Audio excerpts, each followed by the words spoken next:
आम्हा तुम्हाला लाडली बहीण योजना कशी वाटली सरकारची?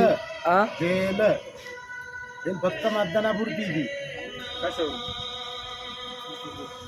फक्त मतदान घेऊस तर लाडली बहीण आहे. राजा कुठं शेतकऱ्याला पीक विमा नाहीये, कुठं नुकसान भरपाई नाहीये. बाईला 1,500 रुपये द्यायचे मी इकडे काय खताचा भाव 3,000ला करायचा का? हा बरोबर. खताचा भाव 3,000ला करायचा. तुमच्या दुधाला भाव नाहीये. हे कुठे गेली 2200 रुपये क्विंटल, 2500 रुपये क्विंटल. दुधाला भाव 26 रुपये 25 रुपये. काय घालतो त्या काय म्हशीला गाईला? पण मग सरकार तर म्हणतं फॉर्म भरायचं समजून गेला. अरे सरकारला हात जोडून सांगा तुम्ही फॉर्म भरवू नका. कशाला रिकामे आमचे कागदाचे पैसे करते, आमच्या शासनाचेच खर्च नका करू मला.